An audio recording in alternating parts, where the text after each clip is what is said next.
नमस्कार। आज हम एक ऐसे विषय की गहराई में उतर रहे हैं जो सुनने में बड़ा सीधा लगता है, पर है बहुत गहरा। शुद्धता। हाँ, शुद्धता। और ये सिर्फ मतलब नहाने धोने या साफ सफाई तक की बात नहीं है। बिल्कुल नहीं। हमारे पास ना एक लेख है, शीर्षक है मन, देह और परिवेश की शुद्धता के लाभ। और ये लेख बताता है कि कैसे शुद्धता, चाहे वो हमारे विचारों की हो, शरीर की या हमारे आसपास के माहौल की, वो हमें शांति और एक कह सकते हैं अलग तरह की शक्ति दे सकती है। शक्ति, हाँ। इसकी जड़ें संस्कृत शब्द शुद्धि में है, मतलब स्वच्छ, पवित्र, प्राकृतिक। तो चलिए देखते हैं उस लेख में क्या है। बिल्कुल। और ये लेख ना शुद्धता को सिर्फ बाहरी सफाई से बहुत आगे ले जाता है। अच्छा। हाँ, इसके अनुसार शुद्धता का असली मतलब है विचारों में एकदम स्पष्टता होना, हमारे जो काम है उनमें सच्चाई हो और अपने अंदर का जो सच है ना उसके साथ एक तालमेल बिठाना। तालमेल। जैसे बाहरी प्रकृति और अपनी भीतरी प्रकृति दोनों के साथ हार्मनी में होना। ओके, तो इस लेख में फिर शुद्धता के कई पहलू बताए गए होंगे। हाँ, कई हैं। शुरुआत करते हैं मन की शुद्धता से। लेख कहता है कि इसका मतलब है नफरत, जलन, लालच, डर, ऐसी जो नेगेटिव भावनाएं हैं उनसे आजादी। हाँ, बिल्कुल। एक शुद्ध मन वो शांत होता है, केंद्रित, स्वतंत्र, ऐसा बताया गया है।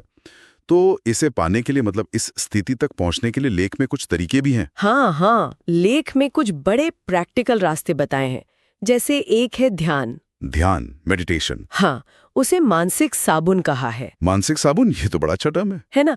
रोजाना बस 10-15 मिनट का ध्यान भी, वो कहते हैं, भावनात्मक गंदगी या जो टॉक्सिन्स होते हैं ना मन के, उन्हें साफ कर सकता है। अच्छा, सिर्फ 10-15 मिनट। हाँ, और फिर पॉजिटिव सोच, जैसे आभार, मतलब ग्रैटिट्यूड, करुणा, कंपैशन और माफ करना, फॉरगिवनेस, इनका अभ्यास करने पर जोर है। और साथ ही जो हिंसा वाली या नेगेटिव चीजें हैं, कंटेंट है, उससे दूरी बनाना। ये भी जरूरी है आजकल। बिल्कुल। एक और तरीका है जर्नलिंग, अपनी भावनाओं को लिखना। अच्छा, लिखने से? हाँ, लेख के मुताबिक इससे अंदर की जो उलझनें हैं वो सुलझती हैं, चिंता कम होती है और फैसले लेने में ज्यादा क्लैरिटी आती है। मानसिक साबुन ये उपमा तो दिमाग में बैठ गई। खैर, मन की स्पष्टता के बाद जाहिर है सवाल शरीर पर आता है। हाँ, शरीर। लेख में शरीर को आत्मा का मंदिर कहा गया है, तो इस मंदिर को शुद्ध रखने के लिए क्या सुझाव हैं? शारीरिक शुद्धता के लिए लेख सात्विक भोजन पर बहुत जोर देता है। सात्विक भोजन मतलब ऐसा खाना जो शुद्ध हो, ज्यादातर पौधे आधारित, सीजनल मतलब मौसमी हो, और जो टॉक्सिक चीजें हैं, शराब, तंबाकू, जंक फूड, इनसे बचने की सलाह है। ये तो कॉमन सेंस भी है। हाँ, पर लेख इसे शुद्धता से जोड़ता है। फिर नियमित उपवास या बॉडी को डिटॉक्स करने के तरीके, साफ पानी पीना, ताजी हवा, धूप लेना। धूप भी? हाँ, धूप, व्यक्तिगत सफाई और योग या कोई भी फिजिकल एक्टिविटी। ओके। और दिलचस्प बात यह है कि लेख शारीरिक शुद्धता को सिर्फ ज्यादा एनर्जी या बेहतर इम्यूनिटी से ही नहीं जोड़ता, बल्कि शांत मन से भी जोड़ता है। यहाँ वो गट ब्रेन कनेक्शन का जिक्र है। ओह, आंत और मस्तिष्क का संबंध।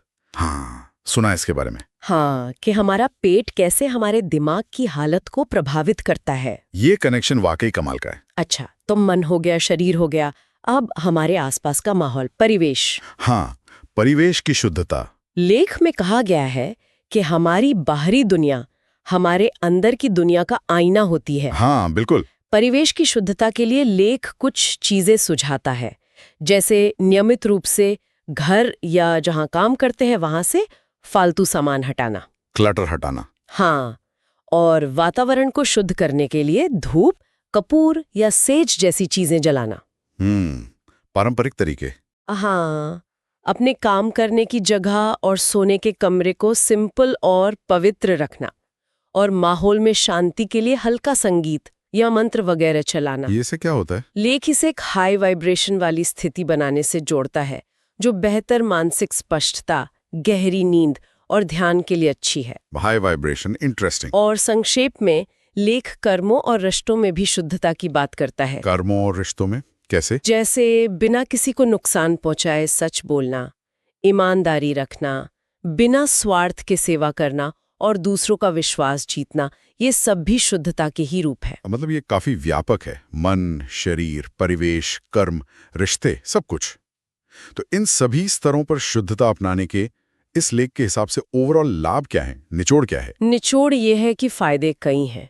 सबसे प्रमुख गहरी मानसिक शांति और स्थिरता, शांति, बेहतर स्वास्थ्य और शरीर में ज्यादा एनर्जी, विचारों में क्लैरिटी और जीवन में एक उद्देश्य की भावना। पर्पस। हाँ, आध्यात्मिक स्तर पर ग्रोथ, रिश्ते बेहतर और गहरे होते हैं। और एक दिलचस्प बात, अभिव्यक्ति की शक्ति यानी मैनिफेस्टेशन पावर का बढ़ना। मैनिफेस्टेशन पावर या मतलब कि जब मन, इरादे शुद्ध और स्पष्ट होते हैं तो उनके पूरे होने की संभावना बढ़ जाती है। ओह, ये तो काफी गहरा है। हाँ, और अंततः एक अंदरूनी शक्ति और आत्मविश्वास का अनुभव होता है।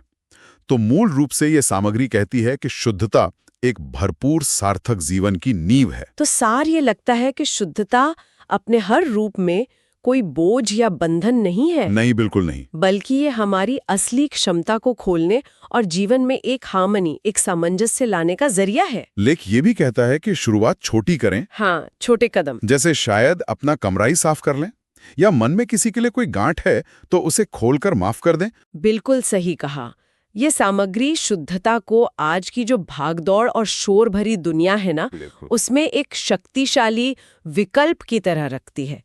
एक ऐसा रास्ता जो शायद ज्यादा आजादी और सच्चे आनंद की तरफ ले जाता है। लेख के अंत में एक बहुत सुंदर विचार है, शुद्धता आत्मा की सुगंध है। वाह, शुद्धता आत्मा की सुगंध है। और इस पूरी चर्चा से ना एक विचार और मेरे मन में आ रहा है जो शायद सोचने पर मजबूर करे। बताइए। लेख कहता है कि शुद्धता अभिव्यक्ति की शक्ति को बढ़ाती है ना? हाँ, कहा है।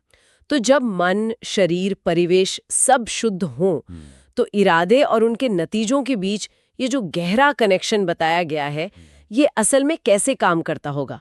इस क्लैरिटी और प्योरिटी के नजरिए से इच्छाओं का हकीकत बनना, इसका क्या मतलब हो सकता है गहराई में? ये सवाल शायद हमें आगे सोचने के लिए छोड़ जाता है। बिल्कुल, एक गहरा सवाल।